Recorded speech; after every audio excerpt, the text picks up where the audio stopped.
In this session, we're going to be looking at a frequency response technique.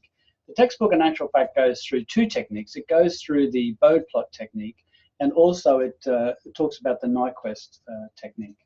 So in particular, what we're going to concentrate on is the Bode plot technique, though.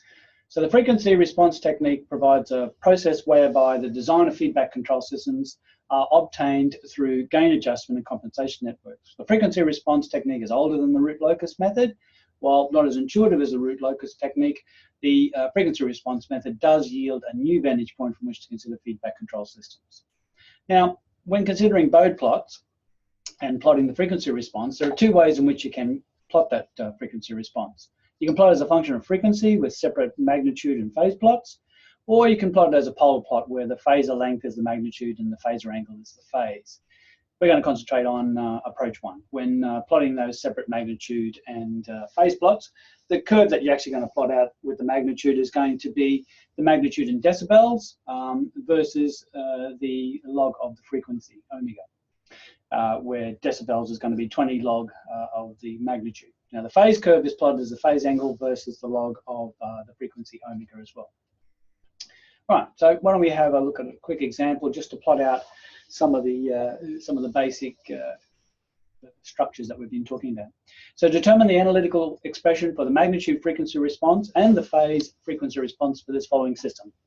So if we look at our transfer function g of s is 1 over s plus 2, we're going to plot separately the magnitude and phase diagrams.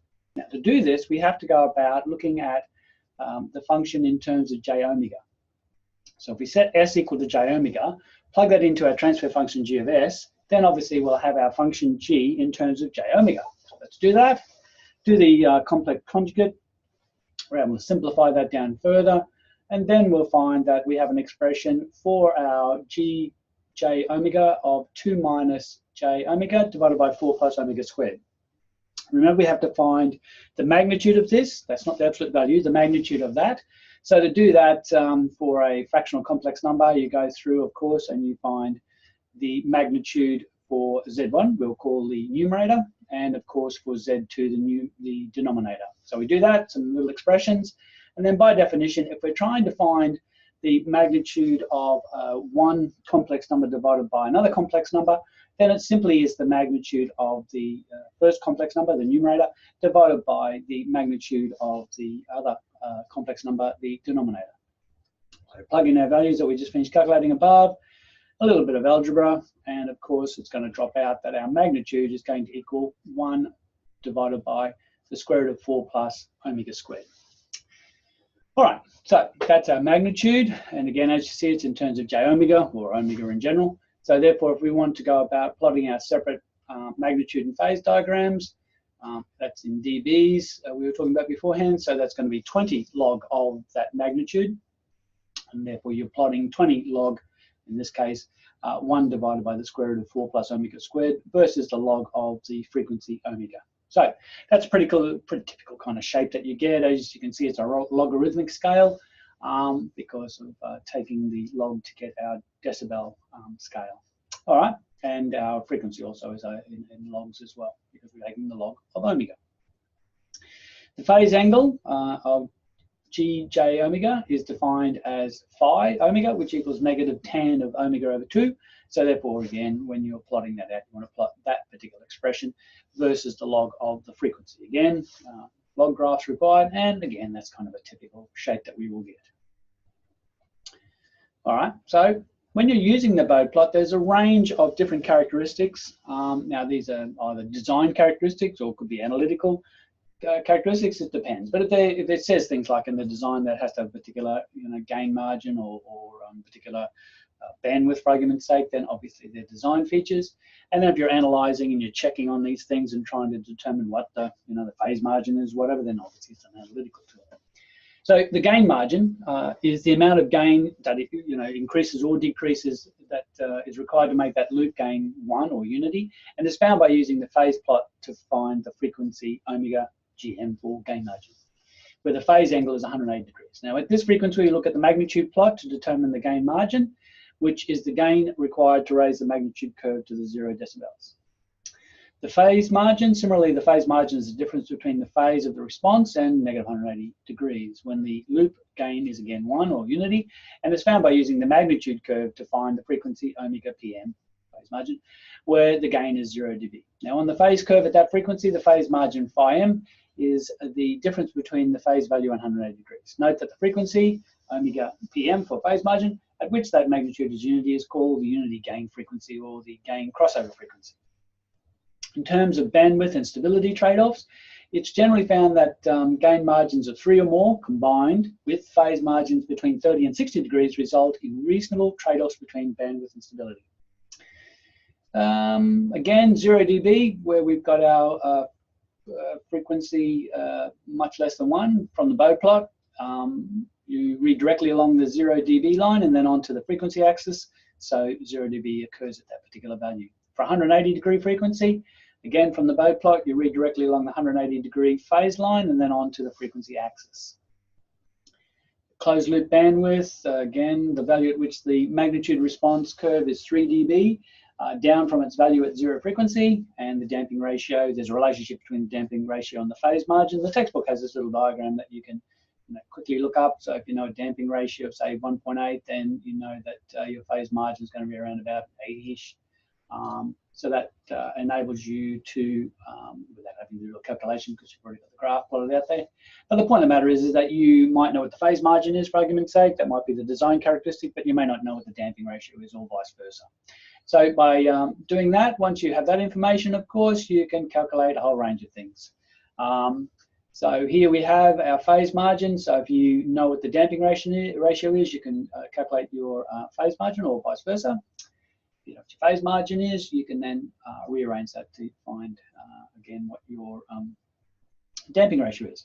You can find your percentage overshoot once you've got your damping ratio, your settling time, and of course, your peak time. So again, these are characteristics that you're either analyzing to draw out of the information from the diagrams or the plots, the Bode plots, or it's stuff that you're going to have to do to make sure that that meets your design characteristics.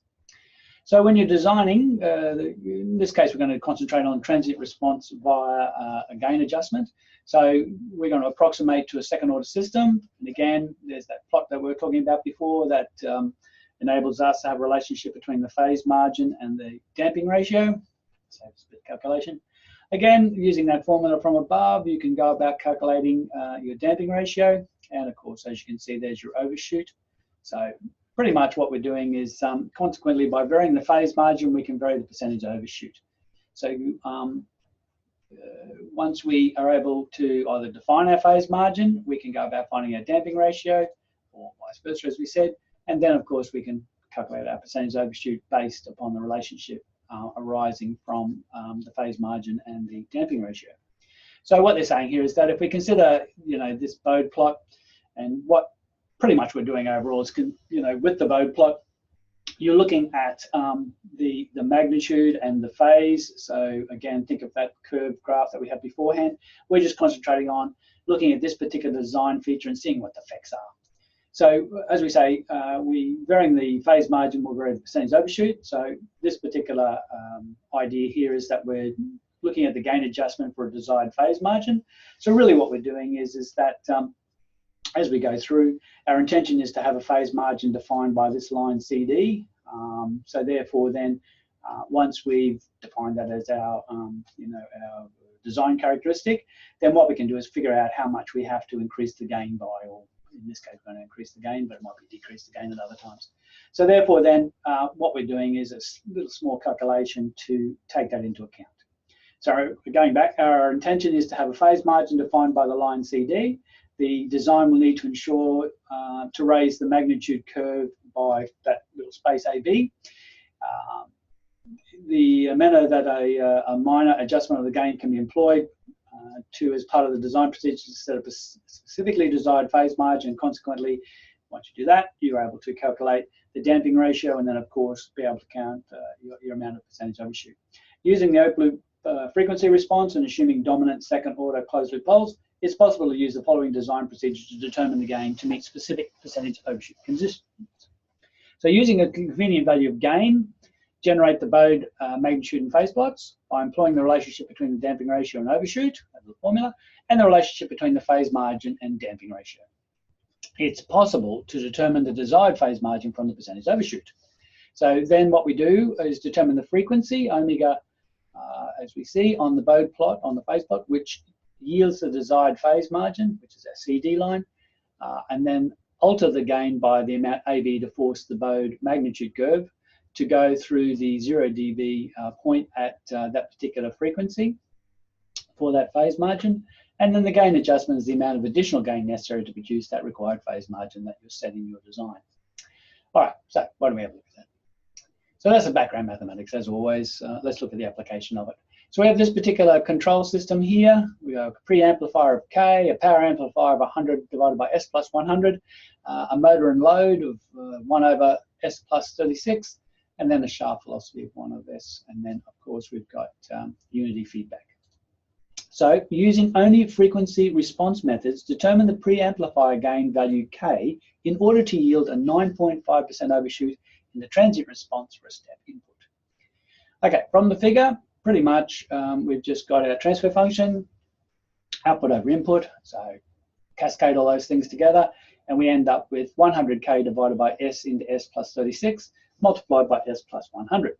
So we're going to adopt that design procedure that we were talking about above. So using a convenient value of gain, generate the Bode magnitude and phase plots. The textbook uses a K value initially of 3.6, so we'll follow that lead and do the same thing to start the magnitude plot at 0 dB and a frequency of 0.1. So you would go through looking at your magnitude values, your 20 log M, plot them out, and again, this was the shape that you should be getting.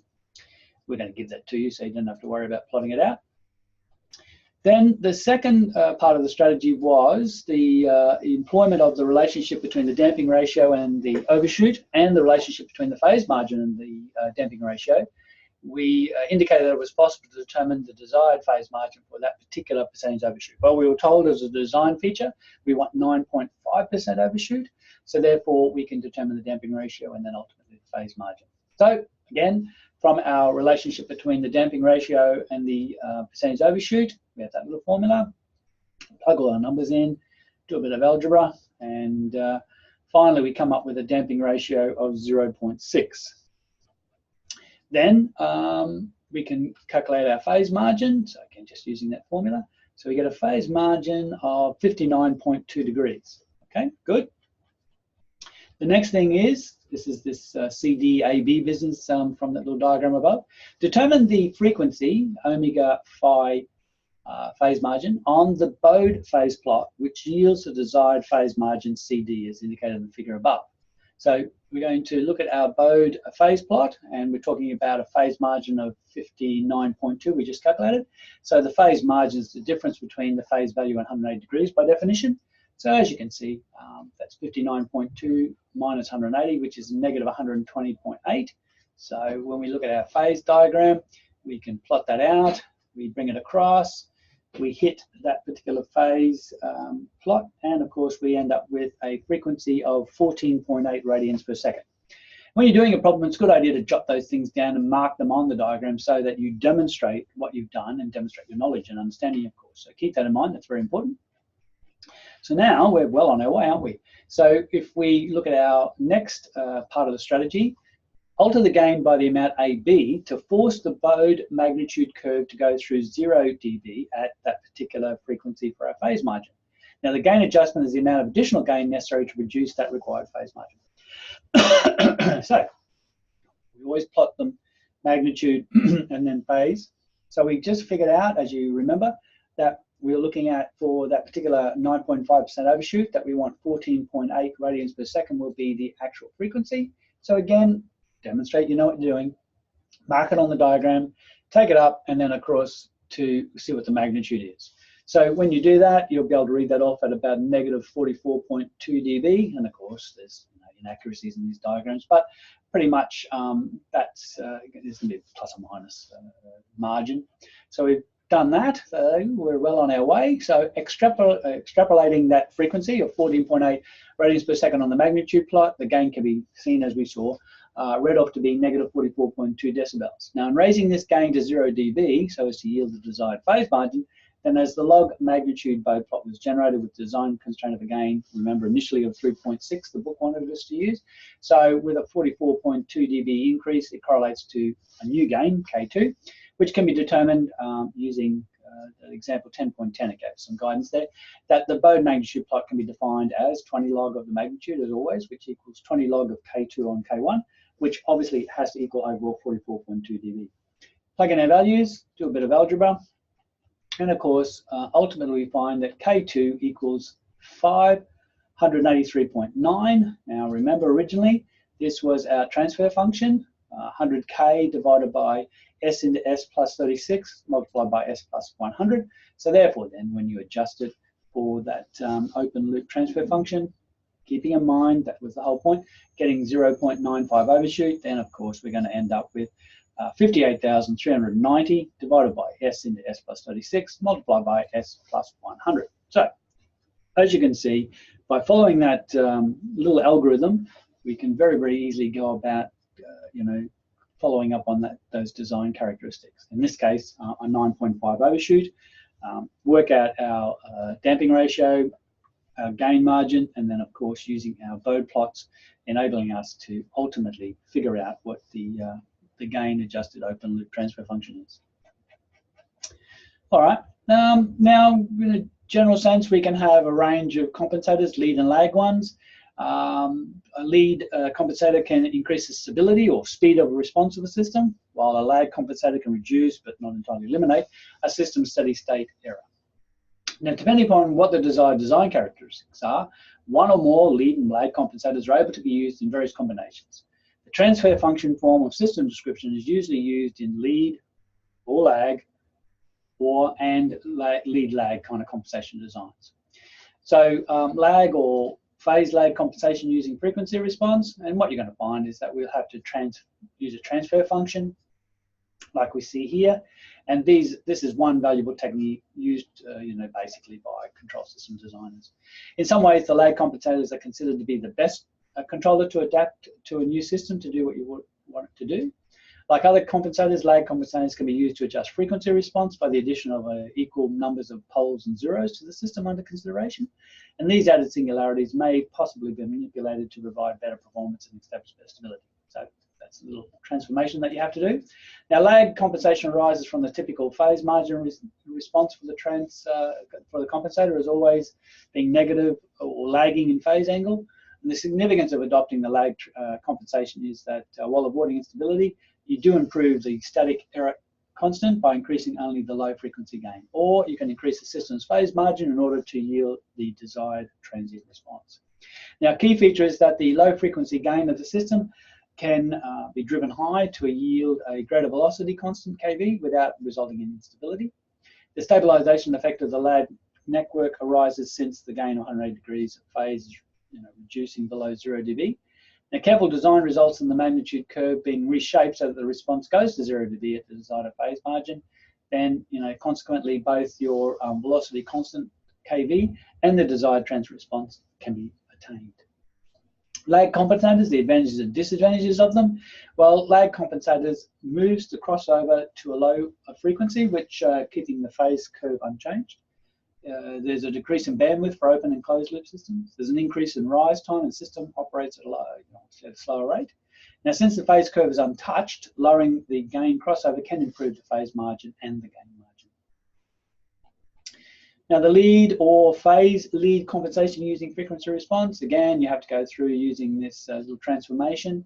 And the main difference between the lead and the lag compensators is that the lag compensators add negative phase to the control system over the specified frequency range, while a lead compensator adds positive phase over the specified frequency. So you use those for transformations, including it's equivalent to that root locus form, where on the numerator we had our zeros, of course, and on our denominator we had our poles. So the lead compensator's advantages are that it usually improves the phase margin value, implying greater damping and stability occurring, increase in the bandwidth of the open and closed systems, reduction in the amount of overshoot. Now, since the application is high frequencies, the steady state error is not affected, and the gain added at low frequencies is 0. Disadvantages of lead compensators is that if the original open loop system is unstable, then a larger value of beta may be required, which can result in the amplification of noises as well. Alternatively, a series of lead compensators may be used to dampen that out a little bit. When the original system stability is low, then either the phase angle has crossed negative 180 degrees or is rapidly moving towards negative 180 degrees. In such circumstances, the lead compensators will not perform well. The phase will rapidly approach negative 180 degrees if the open loop transfer function has 2 or more poles close to each other, whether they're, doesn't matter if they're real or complex, and near the gain crossover. So the key thing, of course, is that you'll have to use these transfer functions. And then the last one is the lag lead compensator. It combines the effects of a lead compensator with those of lag compensators, you might imagine. And of course, you need to use these transfer functions. Now, that was all to do with analog systems. What about digital systems? Can we do something similar? Well, yes, we can. The best thing, of course, is that these are introductory things in an introductory control unit. If there's no work problem or there's a tutorial problem that relates to it, then as long as you follow those through, able to understand them, then the rest is okay. It's only introductions. So in terms of this unit, say for an assignment, for an exam, that type of thing, provided you're able to follow through what you can see in the lecture material, the work problems, and of course the tube problems, then that's pretty much all you'll need to be able to adapt to and use. So moving on to the digital systems. The textbook doesn't actually cover this, so this is some other material that I've generated to include. So digital systems frequency response techniques, and again focusing on Bode plots. You can analyze the continuous times as we did above, but that's not very practical when used directly in the Z-plane for digital systems. This is owing to this exponential term, this EJ omega t term, that occurs in the digital transfer functions.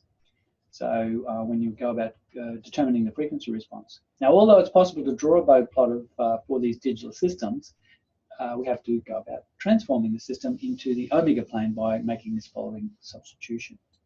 And also in the frequency plane, we have to keep in mind that we can relate the frequency omega sub omega in the omega plane, frequency in the frequency plane, to the S plane by this little transformation as well.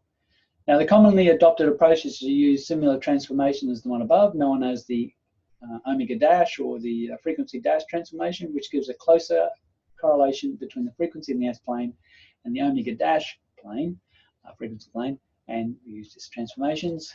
That's fine. And then what we're saying is that in the case of small real value frequencies in the S plane frequency, such that this omega t is small, then basically we're seeing that our omega dash pretty much is equal to our original omega.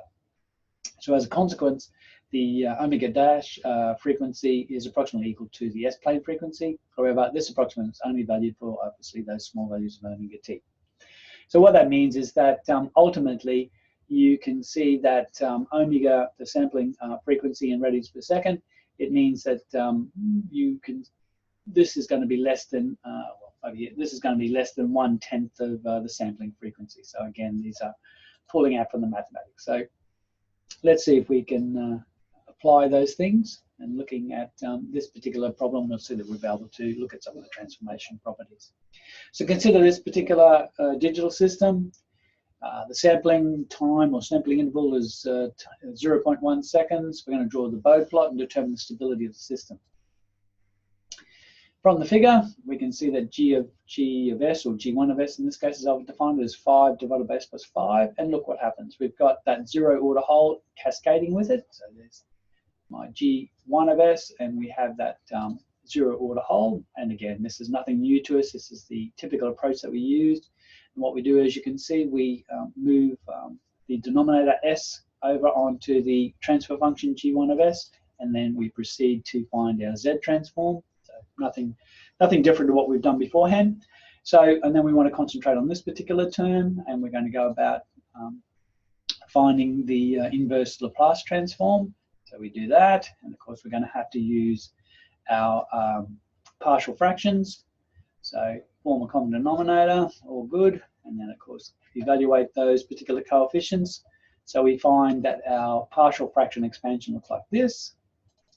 Then of course we find our inverse Laplace transform, and finally we do our Z transform, and as you can see, once we are able to do that, evaluate, in this case at t equals 0.1 seconds, and as I say, work to 4 decimal places, so when you do your calculations they should correspond very closely with mine for consistency. And as we do with the algebra, form a common denominator all the way through till we end up with this particular expression here. So we're almost there. So that's our G2 of Z. So we need to put that back into our little formula to find out our G of Z. And invariably what happens is that we end up with that common factor of Z minus 1, so we'll cancel those out. So we end up with G of Z equals this expression. Therefore, once we've got that, we can now do our transformation. Plug in the values. Now this looks horrendous, but just be patient with it. Work your way through, and you'll see that I'm working algebraically, not putting the time in, because ultimately we want to be able to get an expression that has time in it.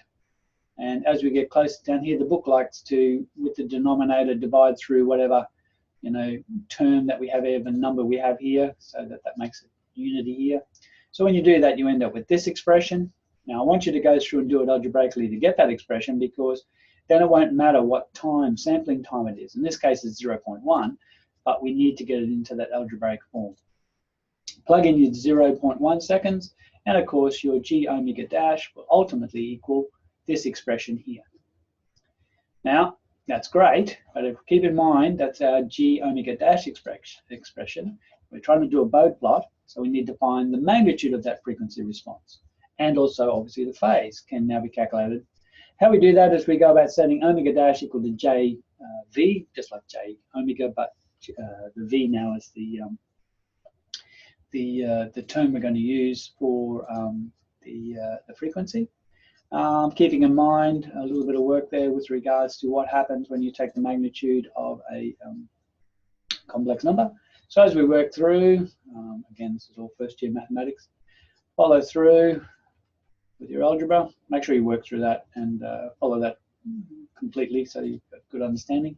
And then we end up with this expression. So now what we want to do, of course, is find the magnitude of that. So if we take the magnitude of that, we'll find that that's the expression we need. So that's 4.9 into this square rooted term divided by that square rooted term. So now we can go about plotting them, decibels versus frequency. So when you do that, you can see we go back, again, this is some of the mathematical background, but pretty much what we're doing is using this expression here to help us do that. Typically what will happen is that you just need to take these formulae, and these are general formulae, and plug in your values like I've done here for this particular case.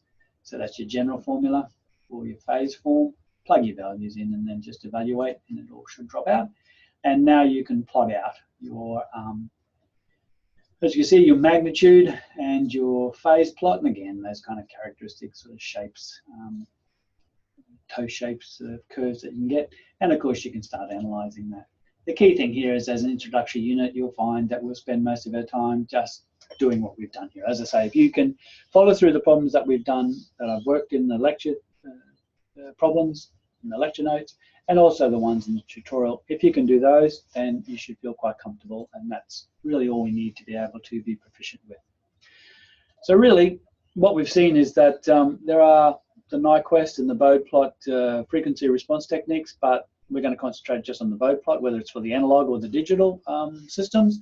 You should feel that you have, some avenue to pursue, or at least feel confident and have some insights into how we can use those things. So again, keep in mind, just work through the tutorial problems and also the lecture problems. And as long as you're comfortable with those, proficient with those, then you should be able to handle any problem in an assignment or in the examination.